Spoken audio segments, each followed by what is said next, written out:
Hey y'all, we coming today. I need to make my brother another aventurine stone. This stone it's a crystal that's used to fight addiction, to bring balance to your life. And with addiction, comes selfishness. And it kind of takes the self-absorbedness out of you, sees clarity. And the main reason is because he has a terrible addiction and this fights addiction. I went ahead and pre-cut my 4 ropes. You just need 4 ropes the same. I do them about 6 foot long because I'm going to make the necklace with it to it. So I done cut the 4. But while we're making this necklace, since I put it in the description, and I'm kind of having sort of a little bipolar day this morning, I'm not going to lie, I woke up a little ill. But we are going to discuss the coin machine beatdown that landed me 45 days in the county jail. And I paid for it. They charged me $1,420 for not nothing. They had to change the coin slider, but whatever. I paid it and still had to do my 45 days. But, okay. My daddy was fighting stage 4 cancer. We just found out he had stage 4 bladder cancer. And I'm not gonna lie, I'm his only child. My brother is my mom's child, not my dad's. I'm my dad's only child. So I was the only one that took care of him or had to. He has no brothers. He's an only child. His parents are long gone. So I was going through hell, man. It was really hell. And I had people in my life that just didn't care. It was me, me, me, me, me, me. I need, run, run, run. And I had just snapped. Okay. But let's back up a little bit. We had just moved in a new house, and there wasn't a plug for my dryer. So, I needed a plug run. We work construction. It's no big deal. I personally don't, I can build you a house from ground up, but I'm not going to touch the plumbing or the electric. That's not me, so I wasn't doing it. But, they refused to do it too, and so I had to go to the laundromat. Hate it. Okay, I got a $20 bill. And I stick the whole 20 in there. And I had a feeling. That I was getting screwed. Right before I did, I was like, you need to walk across the road and get changed for this because you about to get screwed. My mom was telling me. So I didn't know. I'm just now at 42 almost, within the past 3-4 years, starting to trust my intuition and things like that. So I didn't follow it. And oh Lord, I wish I had. But anyway, I stuck the $20 in. And I'm already mad because nobody will fix my daggone 15-minute problem. And they left me to wash the whole house loads full of clothes. So I'm already mad. I mean, I ain't gonna lie, I was already pissy as hell. So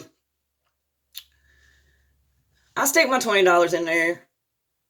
Y'all, it took my $20 and said out of order. The whole $20. Didn't spit it back out. Didn't do nothing. Just said out of order. And I'm like, oh, hell no. So there was one guy in there too. God love him. Oh my God, I scared the living crap out of him. But I could feel the anger coming, and I knew I was on camera. I didn't give a crap. And I had been shitted on so much in my life, and I was going through so much at the time. I'm not going to hide it. At that moment, that coin machine was not a piece of metal. It was another person that had fucked me over. And I was sick of it. I was just sick. So I lost it big time. Okay, I tried. I don't know how long, because with bipolar, sometimes you black out and you just lose track. You're just wilding, and you don't even know how long you've been wilding or what the hell you said or anything. So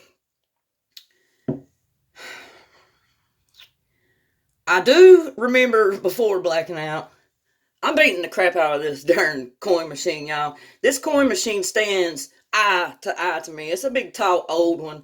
And, y'all, I'm kicking that sucker like it's 2 foot tall. I showed the hell out. So I am beating the crap out of this coin machine. And this guy, he's on the phone, and apparently it wasn't the police because they didn't come get me till the next day. But he's calling somebody outside, and he's nervous, and I'm not giving a crap. I'm going, this coin machine's going down. That's the only thing I can think. It took my $20, and it's going down. So I'm beating it, and I go out to my car because, like I said before, I do construction with my boyfriend. I've worked construction since I was 15 years old. That was the first job I had. I was a roofer laborer. And I had tools in the car, in the truck. So I go out to the truck, and I get a hammer and a 5-in-1. And if you don't know what a 5-in-1 is, kind of like a paint scraper. And then it's got other little things on it that can be used. But in your mind, say a paint scraper. That's what I'm going to give you. It's kind of like a paint scraper. So I go out to the truck, and I get the 5-in-1, and I get a hammer, and I come back in there and just commence to beating the hell out of this dollar exchanger with my 5-in-1 and hammer. It ain't doing nothing. I ain't getting no $20 back. So then I try to beat the lock off because I just wanted my damn $20 back. I ain't made the money, and I needed that. My clothes still damn dirty. Well, it didn't give me nothing. So by this time, the manager or maintenance man or whoever he was, he shows up. And he's trying to explain. They wasn't no explaining shit to me by then, man. And then I black out. And I can't really tell you what happened during that time because they didn't show the video in court. But I do know that when I come to, I had went out to my truck. I was walking through the laundromat with my Sawzall and a drop cord in my hand. I come back, I come back to reality, and I got like a 50-foot drop cord around my shoulder, and I am trying to go in here. Y'all, I was going to cut the damn thing off the floor. I guess. I don't really know because, like I said, I was blacked out. So I'm like, look here, crazy bitch, you about to get a felony here. You better take this stuff on right back out. So thank God I woke up because, oh, Lord, that probably would have been safe cracking or some kind of darn felony. But I bipolar flipped, man. I flipped. I never got my $20 back. But I went home, and the police didn't come to my new house. Now, mind you, I told you we just moved in another house. And my dad was still alive at this point, and he was living in my trailer. So the police, they show up at my dad's trailer, which is in the hood, at 2 a.m. wanting to know where I am. He told them where I was, but they didn't come get me. But he called me the next morning and he told me the police was after me, which I figured I showed the hell out. So I just went up there and turned myself in, and y'all, you should have seen the woman in the sheriff's office when I went in there and told her what I did. She was like, honey, we've all felt this way, but you can't just go around. Well, I understand that, but you don't understand that I'm bipolar as crap. I know I did wrong, and I'm here to fix this wrong with whatever I did. It was the funniest damn thing, y'all. But then, they put me on. The people lied and said that it was $1,395 to fix the machine. Okay, I'm in court, and I don't have $1,300 to fix no machine. It only costs like $300. I googled it to see how much one of the little changers would cost. $300, but they said $1,395. Okay, I couldn't pay it all at one time, so I had to be put on supervised probation and added a $20 bookkeeping fee, whatever. They didn't charge me probation fees and all that. But here's the thing about me. I don't take medicines for my bipolar because they make me crazier. They try to give me Tegretol, Lamictal, Xanax, and Risperdal for my bipolar and my issues. Well, Xanax makes me just mean as shit. I have no filter, and if I've ever wanted to tell you anything, and it could be from 40 years ago, if I'm on them Xanaxes, we're going to talk about it, and it's going to come out ugly. So I don't take. Plus, I was addicted to Xanaxes for probably about 4 years in the 90s. So I really ain't trying to take them. The Risperdal gave me nightmares and even real dreams that were so real that I couldn't decipher between them. I almost got a nurse fired one time. So I don't take psychiatric medicines. I've been off of them for 8 years. I smoke marijuana, and that is why I had probation violations. I failed every test they gave me for marijuana only. I was openly with them. I even went on meds for a month to prove to them that they really want to just leave me alone smoking my weed. And, because it's ugly, y'all. I am a monster on medicines. People don't understand that. But I tried to show her the difference and it didn't work. So then I just wanted my time. I was like, look, I'm done fooling with y'all. I just want my time. But no, they're not going to give you your time because I done made a deal with the judge. So I had to screw up 3 times before they would even give me my 45 days. Okay, in this time, my mom died. Right when I was taking care of Daddy. The morning I was supposed to go get my daddy out of his rehab in Charlotte, I was called an hour earlier to come see my mom's dead body in Gastonia. So it was not a good time. I really didn't need this. And one of my triggers is I just got too much crap to do. I run too many households, especially at the time, and she was just giving me anger management, um, psychiatric evaluations. I've been on medicine since I was 16 years old. I don't need you to tell me that I'm bipolar 2, PTSD, and what was used to referred to as explosive anger disorder. I know that. I've been knowing this half my life. So it was just wasting my time. So I was done. I just wanted to go do my time. So finally, after two-day dips, they gave me my time. I went before a judge, and God, you'd think I was in there for smoking meth while selling heroin the way he treated me over my little weed, because I ain't playing with them no more.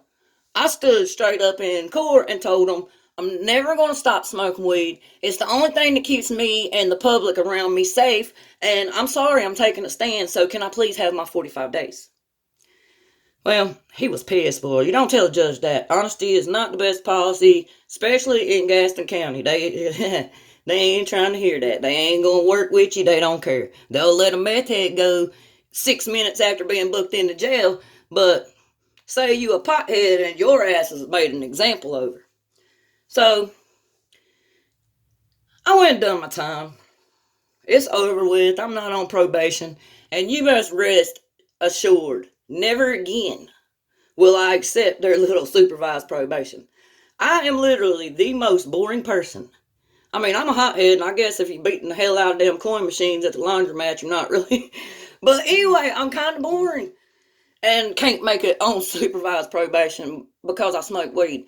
So if it ever comes out again before the state of North Carolina is legal, I'm just going to tell them right there in court, now, hell with that. Let's go through them doors right now and get this over with, because I ain't got time to jump through all these damn hoops for y'all.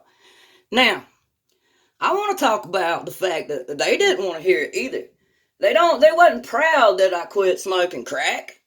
They wasn't proud that I quit snorting fucking coke.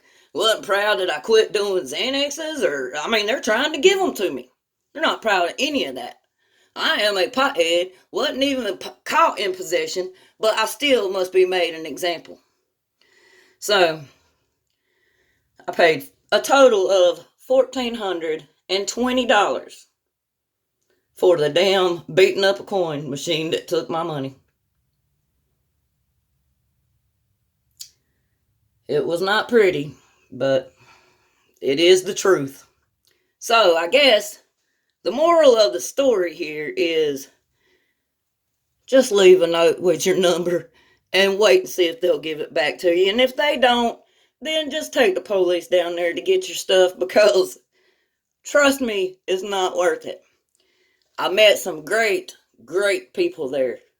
So I don't hate it. It wasn't all bad. I actually learned a lot. I hate that I had to go in jail a month after my father passed. That was rough. But I met some good people in there. And even though I'm pissed off because people didn't have my back and they let me go down when they said they never would, it's over with. And I prayed right before it happened, right before court. I prayed, God, whatever happens is your will. Wherever I need to be, you can put me there and I will trust you. And he put me there. Not only did he put me there, but our jails were overcrowded, and this is right before the COVID outbreak. Our jails were overcrowded. We have dorm jails. We had 28 people to a dorm. There's only 20 beds, so that means we had 8 people on the floor. So they tempted me out to the mountains, and I met even greater people. I mean, I met more great people. And y'all, the food was banging. I can't even lie. But the story, and I'll finish this later because I'm on this phone. I'm just going to knot this up and braid this. But this right here is another aventurine necklace that I made for my brother. But the $20 is not worth 45 days in jail and $1,420. So just write a note for the manager and tell it it got it. There's cameras there. They'll tape it right back and they'll see. And if you are struggling with anything, please reach out and get help. Don't be me and have all that and then have to go through grief and depression in jail. So if I can give anybody any good advice, that'd be what it is. But that's the story of how a grown ass woman went completely ballistic on a damn coin machine over $20. And that's all I gotta say. But I do want y'all to see. Look at this. This is the cutest little thing I ever seen. It's white. It's clear quartz. It's a little donkey, and I found it for $3 at a thrift store. So that's just something else I thought that you would like. But trust me on them coin machines. Just don't do it. Just leave a note. All right, we'll come back with something else. Maybe later, maybe tomorrow. But I just had to get that one out of there. Let's bring a little you a dummy to the conversation because it's 100% true. You can Google it and see it's there. And the charge was assault on a coin machine, not damage to personal property. Assault on a coin machine. So imagine how I felt when these bitches in jail talking about, I'm in here for drugs. I'm in here because I beat up somebody. Hell, 2 of my homegirls was in there for murder. And I gotta tell them that I'm in there because I beat up a coin machine. I should have lied. But that's my story. And don't be me. Thank you.